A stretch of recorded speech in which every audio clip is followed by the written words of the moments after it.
Pascal Siakam doesn't just leave everything on the floor in the figurative sense. He also quite literally spends a lot of time on the floor. According to 3D tracking data from Genius Sports, Siakam led the NBA in total falls during the 2024-25 regular season, hitting the deck a total of 307 times while also ranking third in falls per game. Of those 307 falls, 58 came by reason of his jump shot, marking the highest tally in the NBA among any and all non-guards. And yet, to watch all of his collisions with the ground isn't to see a player who is clumsy or even necessarily conniving, at least as it relates to the dark arts of drawing contact, but rather pretty coordinated, perhaps cautious, and maybe a little bit calculating. Joining me to assess to what degree the all-star power forward is falling upward by gracefully powering himself backward, my longtime co-host, my favorite basketball talker, my favorite basketball writer, Samson Folk. I'm just glad to be back in the saddle. I didn't know if I'd be back here again. I know Rick was coming from my job, but I don't know if it was a Miles Turner situation, if money got in the way. I'm not sure, but I'm glad to be back. Indy. How you doing, Caitlin? I'm doing well. I mean, I think I've aged probably 20 years in the last 2 weeks, so hopefully people still recognize me. Lots of highs, few lows mixed in between, but glad to be podcasting with the person, as I said, who is my longtime co-host.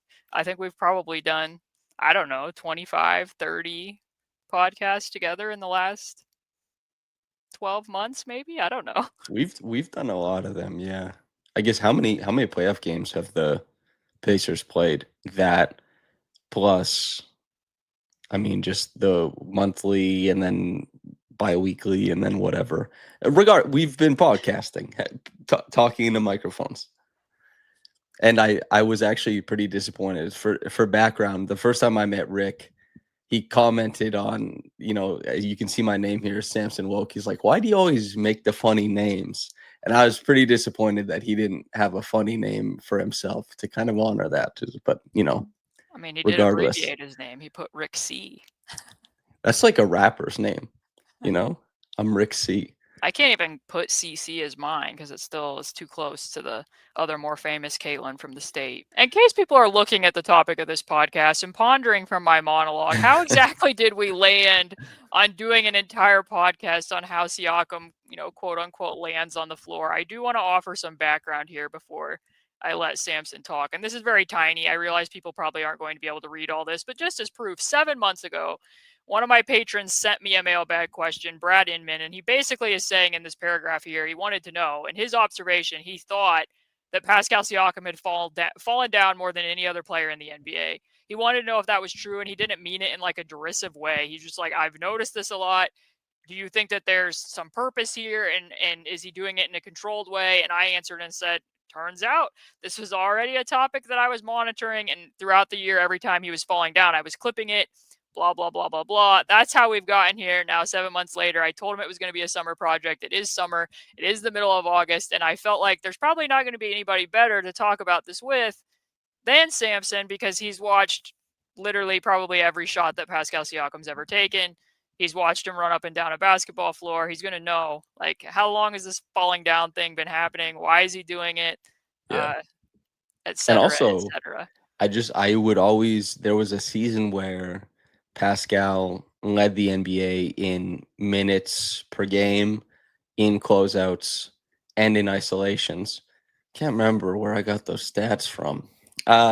And I used to call him Sisyphus, and I just got a Sisyphus tattoo. So this is a little bit serendipitous.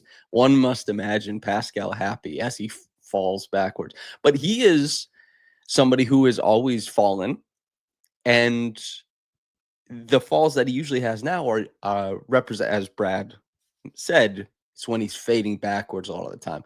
It used to be that he used to have that like magnetized push shot with the shoulder slot going outside of himself, and he'd bank it in, and he would always fall after, and he'd stab his foot out, disperse his kinetic energy, and go to the ground. And they teach, athletes of a bunch of different variety how to fall properly. And Pascal Siakam, for any gymnasts who watch or anybody who's concerned about that, I'm sure he has a couple coaches who maybe they're not focused on that. Maybe some from the outside would be like, this is good. He's dispersing his kinetic energy. That's mostly what I'm seeing, and we can get more into it, but I'll let you go on. I want to provide people with numbers, and I didn't want people just to be thinking like, Caitlin, I can't even understand what numbers you're talking about because you've just rattled off a million decimal places. And By the way, excellent eye test, Brad. You picked up on something that is like very clear that just to notice something like that is great. It's kind of like Caitlin when she was noticing, wow, Tyrese is a good passer when he jumps. So why don't I look into this further? One of my favorite genres of NBA content, which is what this allowed me to do, is I'm going to go watch every time a player does this very hyper specific thing and determine what I can learn from it. So this allowed me to do that. So thank you very much, Brad. But anyways, the numbers here, what the chart is telling us is the first line item is overall every jump shot that Siakam took, in addition to the jump shots that he was fouled on throughout the year. The bottom line are the jump shots specifically when he fell down. So 58 attempts that he fell down on, which, as I said, was the most among any non-guard in the NBA. It also ranked fourth overall in the NBA. I think the only players that fell down on jump shots more were Devin Booker, James Harden, and DeMar DeRozan, I believe. So he was fouled on 16 of those jump shots compared to 19 overall on all of the jump shots that he took. The field goal percentage is negligibly different there. The big thing that stands out, which is why the points per chance are so much higher when he falls down, is that his shooting foul percentage is much, much, much higher. So 27.6%.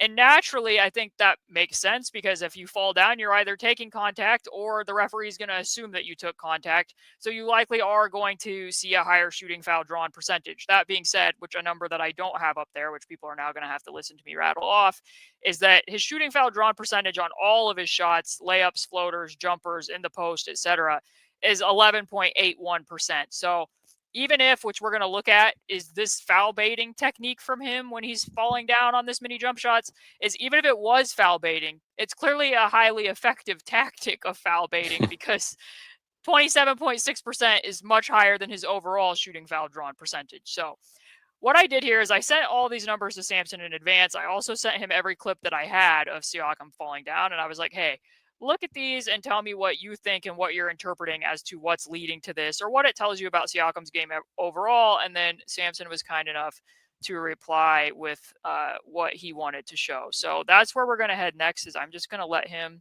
cook on what he thought from the film and from the numbers that I provided. But now we all have a baseline. Siakam drawing a lot of fouls. Siakam also falling down on a lot of jump shots.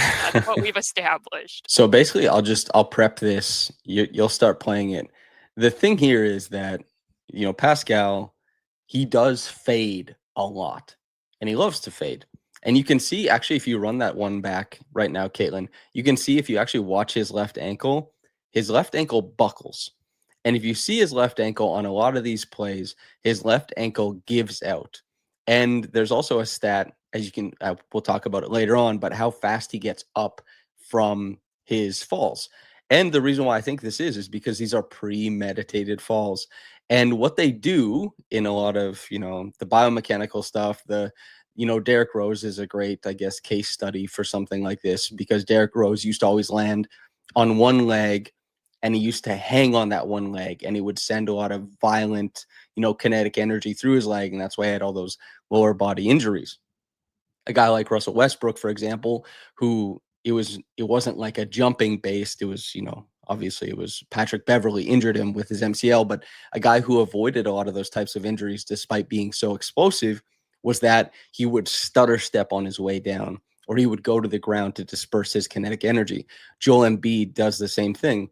And when I watch Pascal Siakam do this, like, yes, there's some foul baiting, but for a guy who fades as much as he does, he doesn't want to. This is my inference. This isn't like confirmed from Pascal at all. He wants to disperse his kinetic energy. He doesn't want to land everything on his back leg and have to uphold his body. And so there's like this, in my opinion, a very happy marriage of three things: his shot mechanics and his proclivity to fade because of the way he brings the ball up. He's very comfortable going to that shot.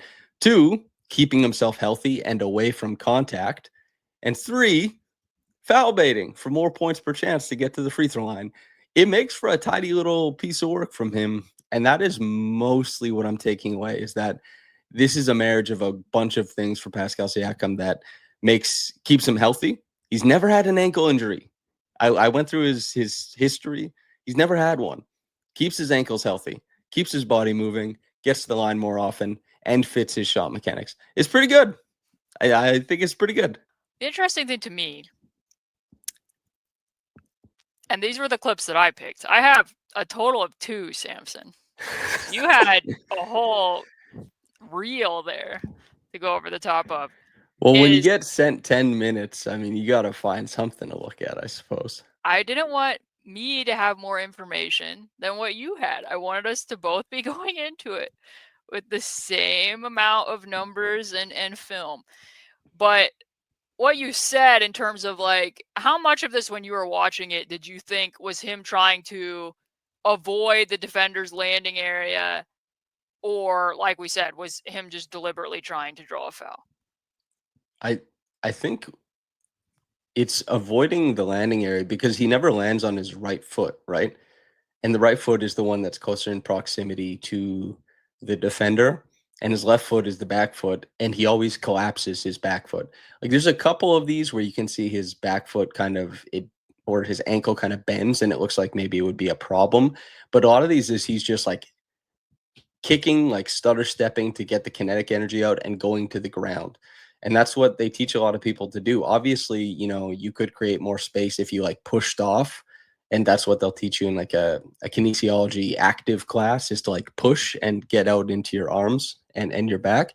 But when I look at this, I think he is just kind of like putting his body in the comfortable positions for him. And it also helps that, they call a lot more fouls on these types of plays. Although, in the package, you can see a lot of the fouls are up top. But I think mostly, if I had to guess, he's probably clearing space for himself to keep himself healthy and to just keep it moving, keep the feet clear.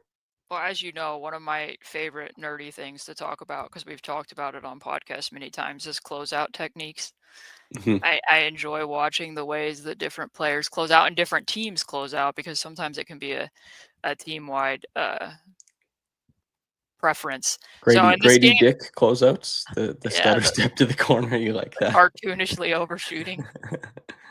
This game was actually somewhat telling to me because it was only the second game of the season. Or no, not the second game of the season. This was the game that I was actually at. I think you can see me in the background of this clip in the lower section. The beginning of November is Siakam backpedals out to the corner, which means Jalen Brunson's going to chase him out there. Jalen Brunson's obviously going to be giving up quite a bit of height to Siakam. So the way that he closes out, if you look, is he's a very wide stance there. So it's his ability to try to, what Brunson wants to do is he wants to get underneath Siakam as much as possible while still not being reckless in terms of potentially fouling him. So he doesn't even have his arm up to touch there. He's just trying to get as close to Siakam as he possibly can. And with the wide stance, that means that he's not going to be in Siakam's landing area. There's actually going to be a gap there for Siakam to go back into.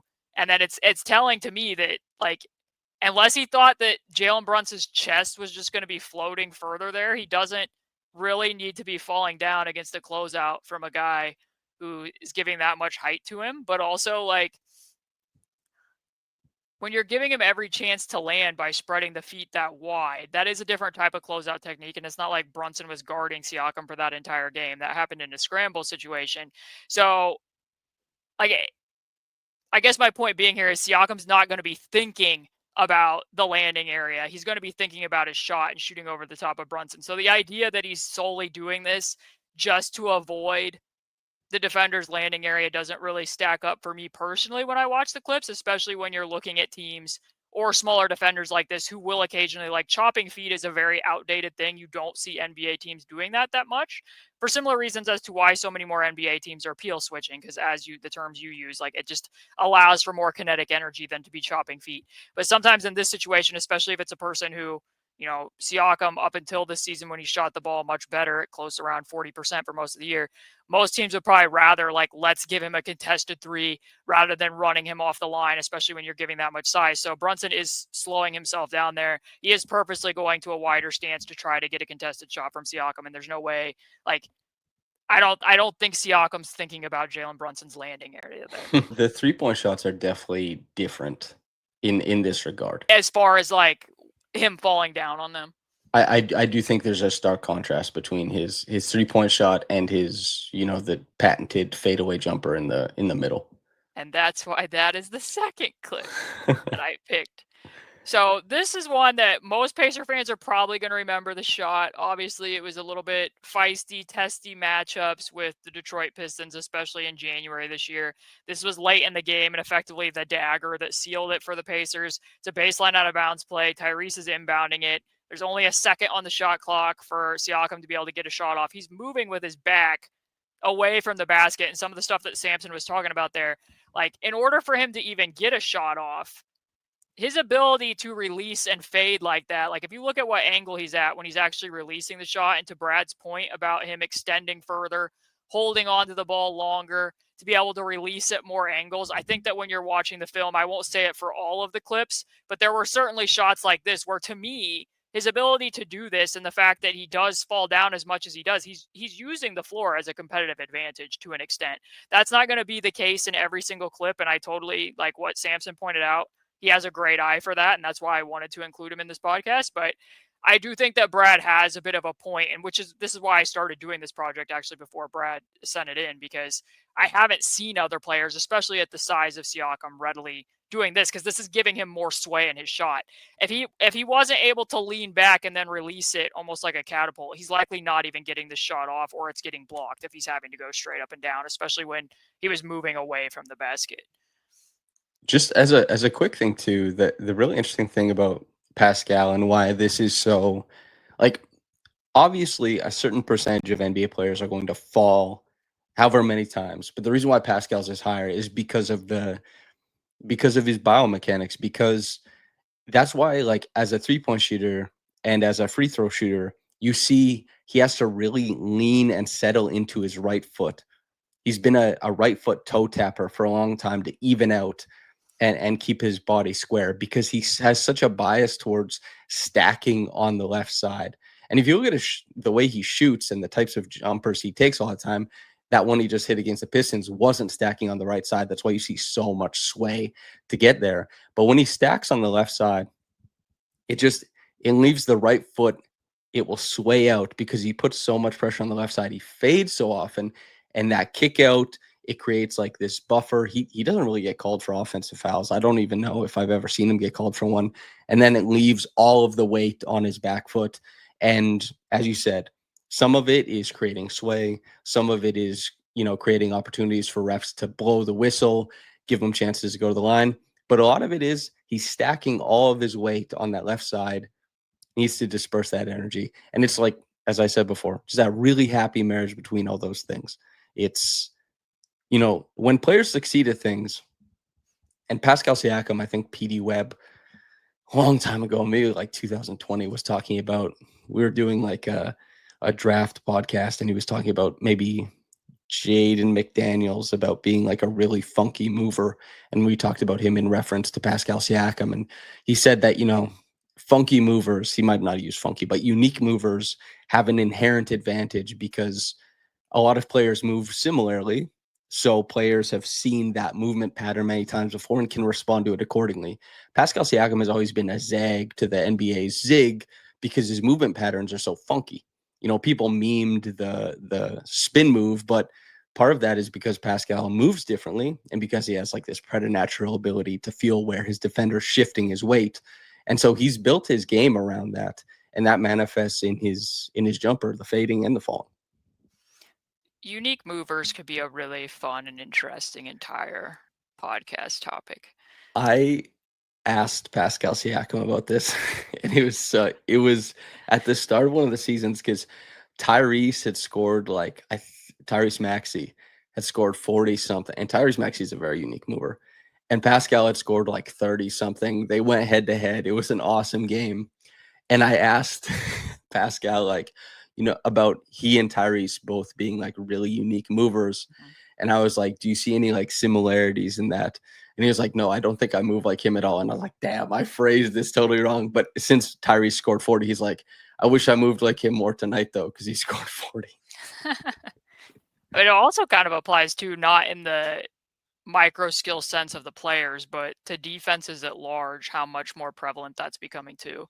When you're Mhm. a defender who can move in not even just necessarily unpredictable ways, but can break from scheme without compromising scheme, which is something that you and I talked about my popcast many years ago, and now it's really coming full force. Defenders who can do that stuff are increasingly more valuable, but that isn't what the top podcast topic for today was. But I guess I do want to follow up and ask you, because I did not make a nifty chart for this. I apologize to everyone because I didn't think about it. Nifty. I did not think about it.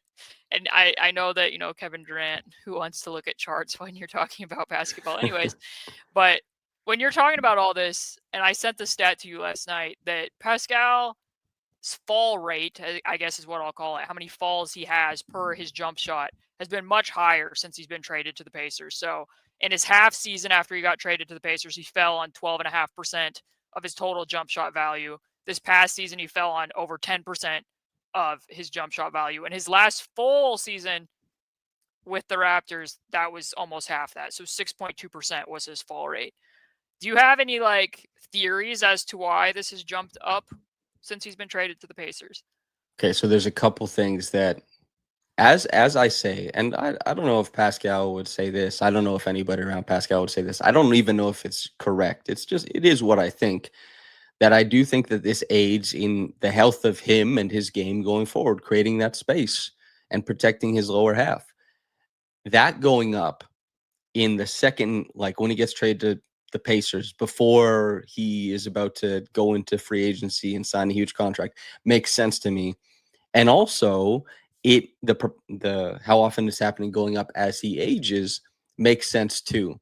However, there's also the fact that he's starting to take more faders just because of how he plays with the Pacers, where he catches the ball. There's less uh, handle up top creation, drive stuff than there was with Toronto. He's given more opportunities to just like post up and not run like spread pick and roll or attempt anything like that. So you're funneling more of his shots into that type of shot. And he very clearly, this is that fade jumper is what creates a lot of the falls here. So I think those are the two things that feed into it. And dealer's choice, pick whichever, the person thinks is more accurate.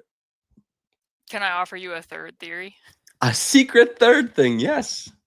Because I would not have thought of the contract implications about the 12.5% spike over the second half season, as you pointed out. Although it's continued to be up over 10 since he signed the max, and like you said, as continues to age as well. But my thought process was he makes a tweak to his shot last summer.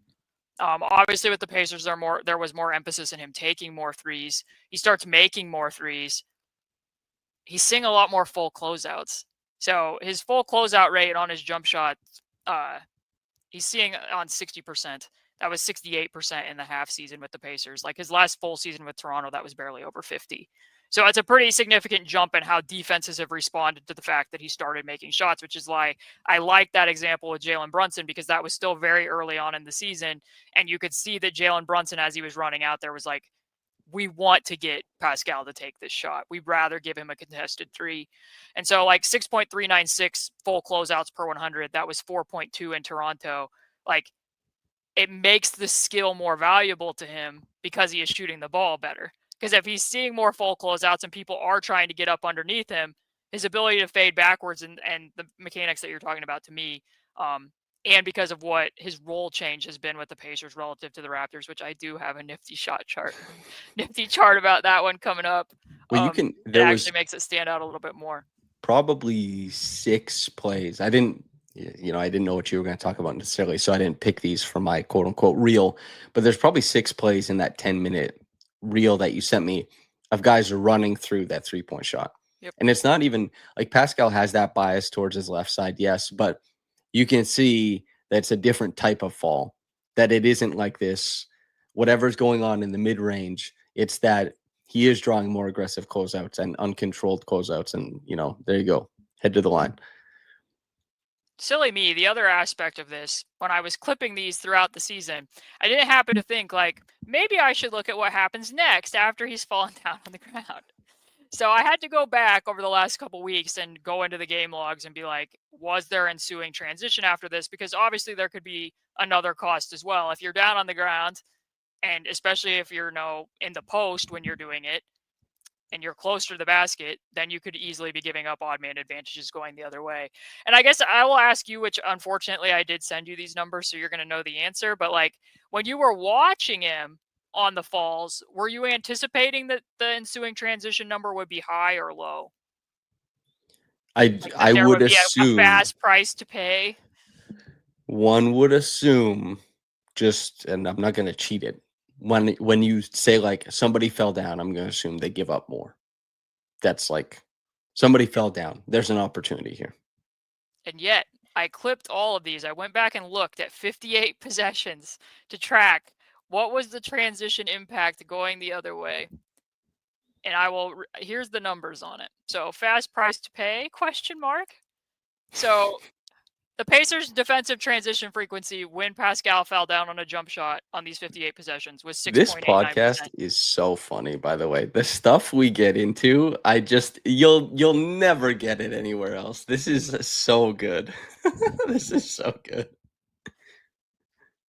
So the transition defensive frequency for the Pacers when Siakam fell down on his jump shot was 6.89%. The Pacers already have a very low defensive transition frequency because they don't, with an exception of a few very specific ways and reasons why they will send the whole boat of people to the glass, which if you haven't read it, I wrote about this last summer, how they manage time in special situations. I think it's incredibly clever, but we're not going to get into that.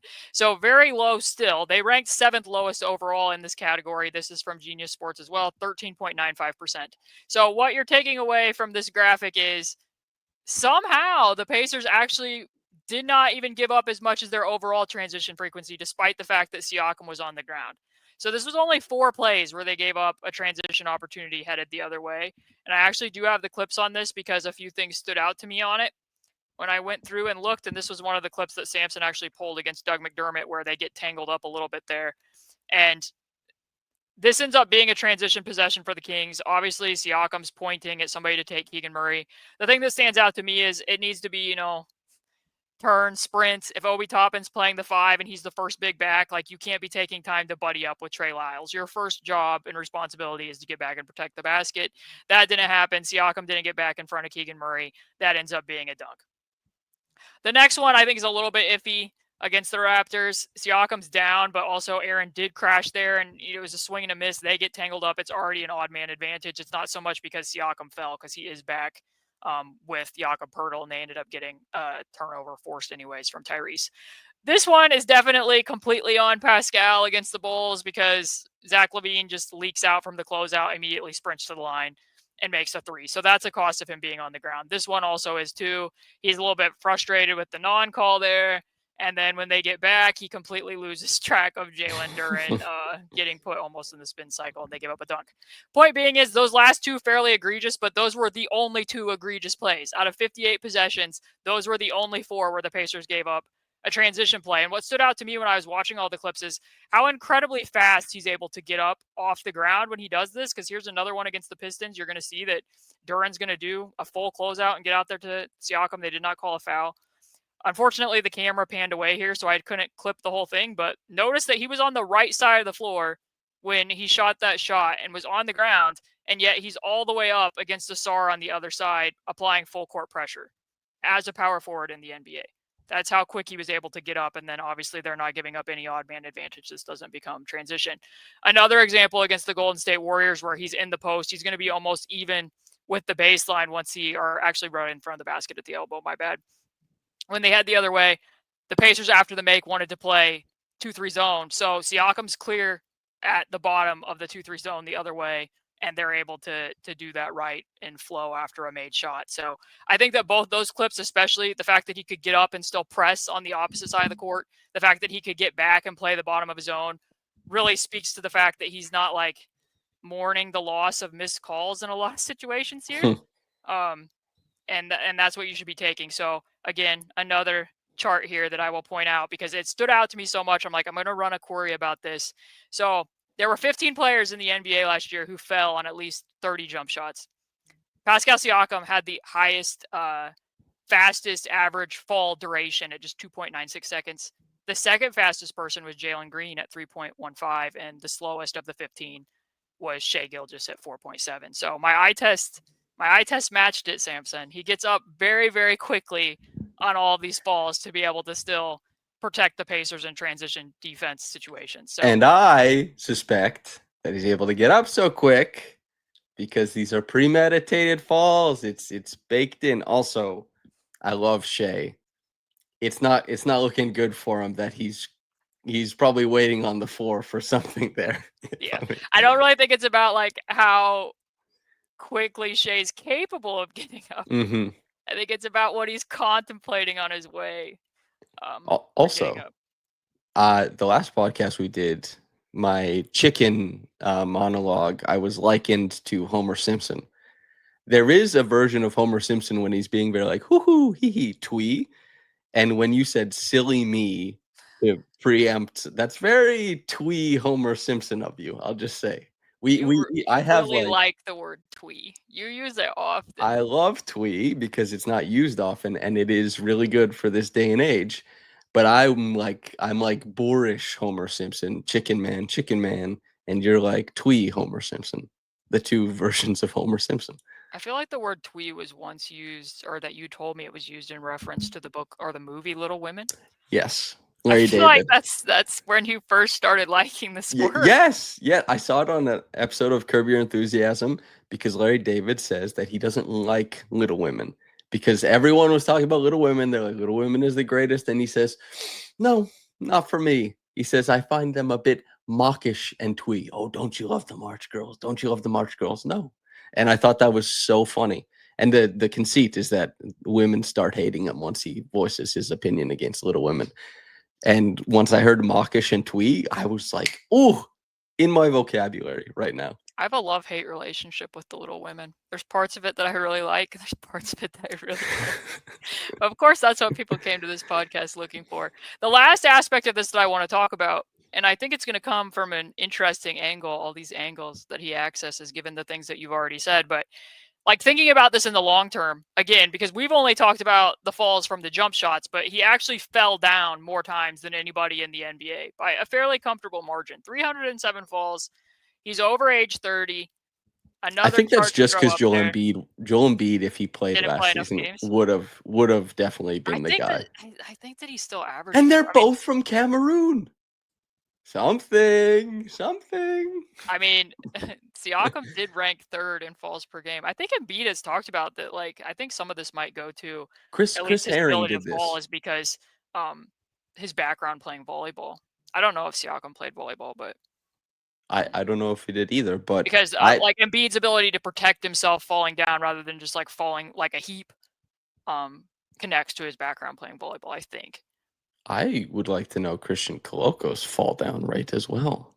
Ooh, and or Shamshay. Much to consider. I'm sure there's tons of tracking data on Ulrich Shamshay's fall.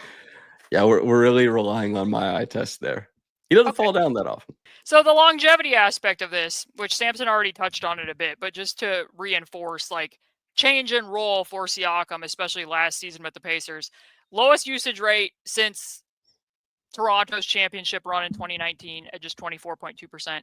His fewest touches per 100 possessions since his sophomore season, 83.1 touches per 100, and his fewest drives per 100 possessions at 9.2 since his rookie year at 7.8. So the Pacers were not using him as a bring up ball handler that much. He wasn't doing as much creation from the 45s. A lot of it was more, high seals and transition, early work, seals and mismatches in the post, more sometimes isolations at the elbows, depending upon what the spacing alignment was. Certainly more out of the pick and pop than he would have been doing in Toronto, more from the 3-point line in general. But if people listened to the podcast with Rick Carlisle, I asked him about this and, how if he thought or anticipated that Siakam would get more of the ball. And he's like, I don't think it's going to be any secret that he's going to have more of the ball in closing time, especially without Tyrese. But then later on, when we were talking about, the fact that the Pacers were a team that liked to play 2-point guards and multiple ball handlers a lot of the time, and that now Andrew's going to be starting at primary and on his own without Tyrese out there. And obviously then TJ is going to be doing that backup. They don't necessarily have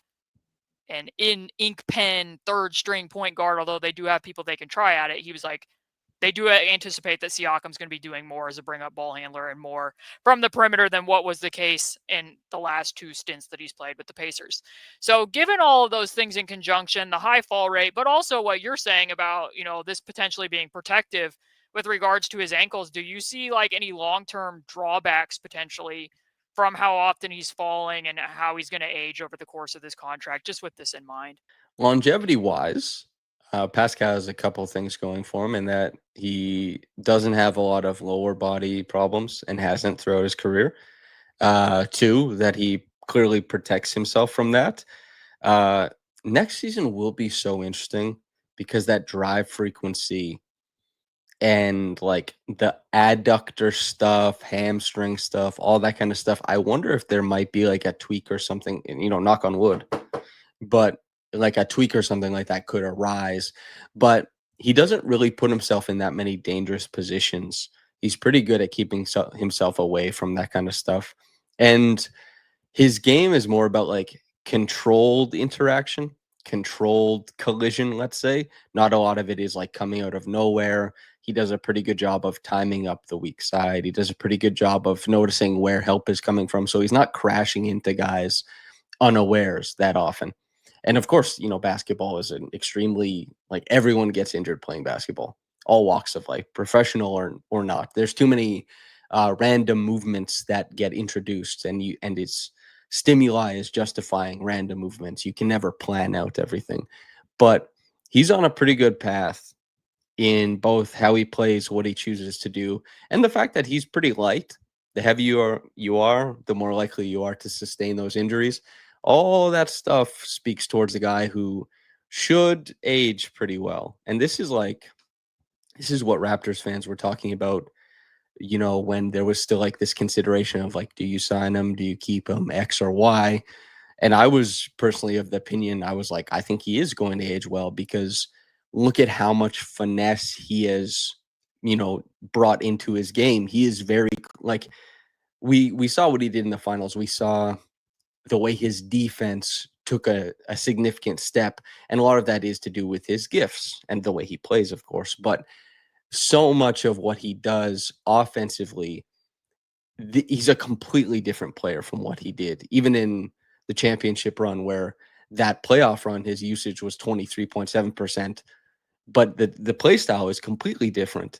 He went from being like an interpretive open play player only, basically, to a guy who's is significant bag work and controls pace and is a throw it down to guy.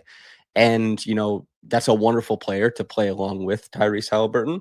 And he can still play in flow. Rick talked about it, how he can be himself and still maintain that while also introducing some of his game. Pacers plus Pascal, it fits well because of Pascal's willingness to play along. But he's introduced so much finesse to his game. I think his 3-point shot, it came around. It's something that will stick around. His jumper, I think, is an impressive part of his game. And as much as I love driving players, I think his frequency will go up. Hopefully that doesn't result in anything going awry. And he's put himself in a good position, personally. That's a long answer. If you had to guess, do you think he has more or less than 307 falls next year? Or because we don't know how many games he'll play, so let me say that he ranked third in falls per game. Do you think that stays steady, or do you think he would have fewer falls based on what changes you think are coming? Fewer. Yeah, because it's a little bit tough in my head to think about because part of me thinks, he's still going to see probably more full closeouts, considering that he probably will still keep shooting the ball as well. But at the same time, if what he's doing changes, he may not be taking as many jump shots to be falling down on.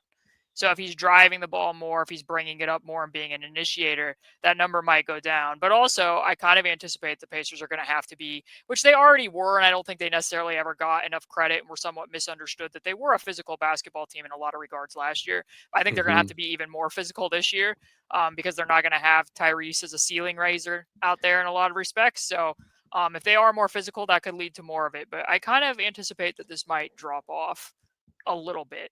Well, he has to keep his feet because it's less play finisher So don't fall down. Keep your feet. Move the Yep. ball on. Playmaking. Like that's the scoring might tick up a little bit, but I think the Right. thing that what I would expect to go up is assists per game, probably. Or, I don't know how much the per game stats will go up, but at least in the rate stats, I expect to see some upward motion there. And if you want to be a good playmaker, you can't be going to your butt because, Tyrese, so much of what makes him like if Tyrese was falling instead of like immediately pinging, and I know Pascal gets up quick, but immediately pinging back and forth and using your motion afterwards, Pascal probably has to keep his feet more often next season. Last thing, and this is reductive, but we've looked at this from a number of angles. Pascal had a higher shooting foul drawn percentage when this happened. It didn't really cost the Pacers anything in transition that much. We've looked at it from the longevity aspect in terms of long term. I guess just to sum all of this up, are you of the opinion that the falls are good, bad, neutral? Is this a competitive advantage for Pascal? Is he, as we've titled this podcast, is he falling upward with the falls? It's a good thing. This is a good thing. That's how I feel about Pascal Siakam's falling. And especially since he's not the size of Joel Embiid and he doesn't flail. He's also farther away from the basket. He's farther away from traffic because he doesn't get doubled and, hacked as often. Joel Embiid he's like, he could have like a sign that says like working hazard on him when he goes down because he swings and kicks and everything. And Pascal is less that. So I think it's all positive. It's health, it's points per possession. It's a funny little unique biomechanics thing.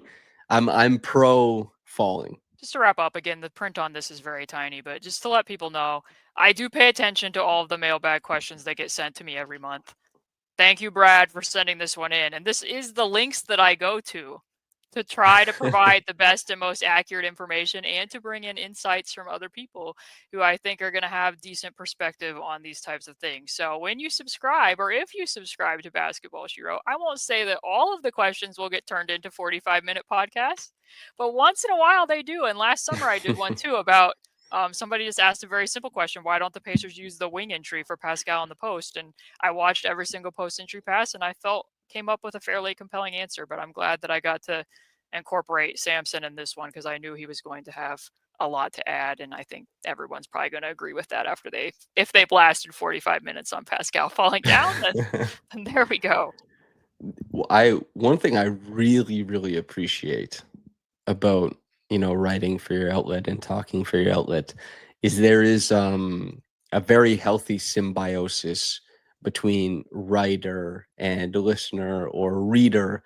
And it's because I think the readership and listenership is incredibly well developed in how they see the game, what they bring. And part of being someone who creates great work is having intelligent listeners, readers, whatever, to dive into that.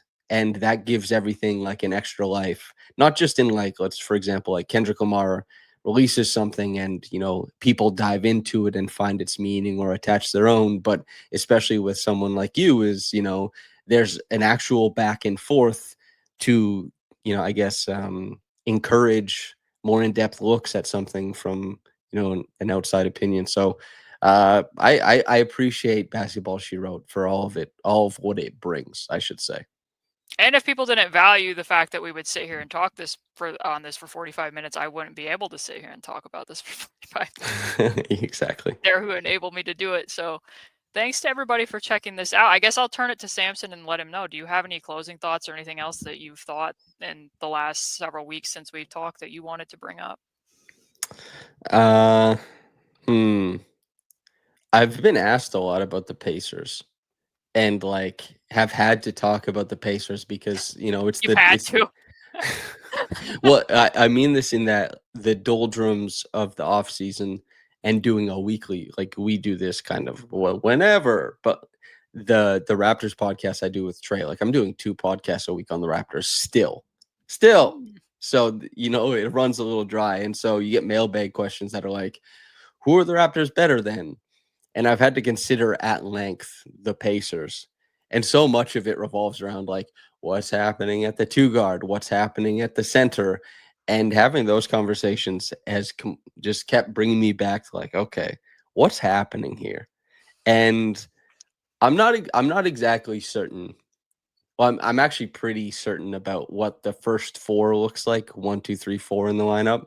Like absolutely certain what it's going to be to start the year.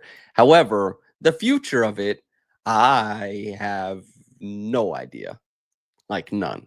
And I think there's a huge like swing here that could happen for the Pacers because they're definitely not stuck, which is a lot of teams, Boston, their guy got injured. They were immediately like, oh, we're stuck. Pivot out of it. And maybe you and I don't view the Miles thing as like as hard a pivot as some other people might. Some people do. We definitely got feedback about that, and definitely people are like you underrate, and that's fine. Like anyone can view basketball from any perspective, but the Pacers, they still have a lot of room to wiggle and try things out, um, and be a different team with the same identity by the time Tyrese comes back. So I'm very excited to cover this upcoming year. It would have been cooler if Tyrese was here, certainly, but I'm very excited for what could potentially happen this upcoming year. I have written pieces about Jay Huff and what adjustments that could make. And last week I did write a piece about how they could potentially still play 5 out, even in lineups with Isaiah Jackson, with some Who's ideas from who's around the NBA. starting at the 5 for you? I've told everybody I can't fully answer that because I have no idea what Isaiah Jackson and James Wiseman look like Oh, until I so know. James Wiseman is in play. No, he's not. Let's go. He's not. So I'm now interested in, like, you were having podcasts about whether the Pacers or the Raptors would be better, and I wasn't involved in them. Well, it's just a mail bet. I don't know, because you and I constantly, for the listeners, you and I constantly have this back and forth where you're like, I'm gonna pay you for this, and I'm like, no, you're not, because I don't want to charge you for like an hour of my time. That seems silly. But I also don't want to compel you. I answered this. This was like What is in the live happening? in the live chat of an episode. Somebody was like, well, will Caitlin come on and do this or whatever? And I was like, I don't like to ask Caitlin to come on anymore because I know she's busy, and I know she will not come on unless she's done like a week of research on a specific thing. Whereas you can ask me to come on and I'll show up like, hey, what's going on? Let's talk, with no research whatsoever. Obviously, I did some this time around, but I don't want to compel a week of work for you, you know? But So we could do a Raptors Republic podcast if you want. We could do 18 of them. 18 of them. Sure. I mean, we did just turn Falls into a 50-minute podcast, but yeah. No, you're correct. I would want to do a lot of research, and that's the difference, I guess, because this was very hyper specific, so it was easy for me to be like, hey, look at these 58 clips and tell me what you see. Well, Um, I'm what more I than happy to do it. I don't know if the Raptors fans want me. Um, they were angry at me for a time, so Raptor fans, I don't think they've held on to it. I think, like, here's the thing, and this is, listen, I know all of the compliments go to you, and rightly they should, but I get some compliments about my analysis too. If you take the wrong as you position, should. if you take the wrong position or the unpopular position that's proven right or whatever, people will just think you're dumb. Like people will just think you're dumb. Or if you talk about something like defensively and it's the Dunning-Kruger, people will just think you're dumb. And that's life. And what happened with, Raptors fans being persnickety about you is that they convinced themselves that Pascal Siakam wasn't actually that good. And then, there you go. And they did it not just once, but a few times. So it restarted, But regardless, that's life, You can't let I watched True Detective season 1 again. It's so good. And the reason why Rustin Cole, Matthew McConaughey's character, is so compelling isn't just because of the pace with which he delivers. It's the he is so certain of his perspective. And of course, he has the benefit of being a character, so his perspective is correct, right? there's that certainty there, but also it's compelling because whether he was right or wrong, that certainty of self is attractive and alluring and compelling. And it provides a clarity that I think is really important. And sometimes I wish you had that clarity because you're the best at this in the world. So you don't have to worry if someone tells you, you're not good at stuff. There's a roundabout. I brought it all the way back. Time is a flat circle. And that's a connection to the show, I think, although I have not seen the show. You should I guess watch I it. should have updated people and let them know, although I did in the mailbag. I have watched The Princess Bride now at your request, or as you wished, I have watched it. Can I get a And 1-minute review? yes, I mean, I wrote one in the mailbag. I let people know, which I'm guessing I know the answer to this question, but I'm doubting you've played Grim Fandango this summer. I'm really doubting it. But if you had, then you would have known that part of the reason why I like The Princess Bride is that movie, just like many of the adventure games, whether it was Grim Fandango or the Monkey Island series or other things that I like, and the type of dialogue I like isn't just that it's snappy banter, but it also has a lot of irreverence for its own genre. The Princess Bride had a lot of irreverence for its own genre in a lot of different respects, which is why I did like it. As I told you after the fact, I don't think it would be something that I would watch a multitude of times, but I'm very glad to have seen it once. I'd watch it a multitude of times. Quite. I wait. Can you give me a rating? You can choose out of 5 or out of 10, whichever you feel gives you more I don't wiggle room. have a letterbox, Samson. I don't Neither do rate I. You can here. still. You're not above rating things. I'm not going to let you high road your way out of this. You can rate something. I would give it 4 stars. That's pretty good. Out of 10 or 5. All right. I'm happy with that. What's your rating of Grim Fandango? Undecided. Listen, I haven't been able to do it. I've not grimmed my Fandango. Not There will just quite never yet. be a time where you're going to tell me something recreationally that you're going to do that I'm going to believe that you're actually going to do it. I told you that I was going to climb a V6, and I still haven't. See. But I think you've been working on that. You've been putting the effort in. I'm trying, but the problem is I was also trying to like lift weights. So I was putting on weight to lift weights, and when you put on weight, it's really hard to rock climb because like everything funnels through this extremity. So the lighter you are, just the way that it works is like being light is really good because you can't strengthen your fingers to no end. So I'm having trouble with the V6, unfortunately.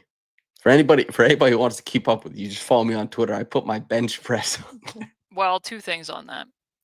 First of all, I'm not entirely sure why you felt like you needed to put on weight, but I guess kudos to you for the fact that you have done this. The more weight you have, the more you can push, basically. I think that's how it works. This feels very similar to my chicken monologue where it's very rudimentary understanding of like more weight, more push, where I was like So this chicken was good. solely motivated so that you would be able to have a higher weight total that you'd be able to tell people that you lifted. Not so I could tell people. It was like the same way I ran a marathon and I'll This was a never. personal goal. Yeah, I wanted to bench 225 pounds in my life. The 2 plates, it's like a bench. It's a benchmark. It's a benchmark. I want to do it the same way I wanted to run a marathon. It's like there's some things I want to do in my life, and now I've done both of them. Now I can die.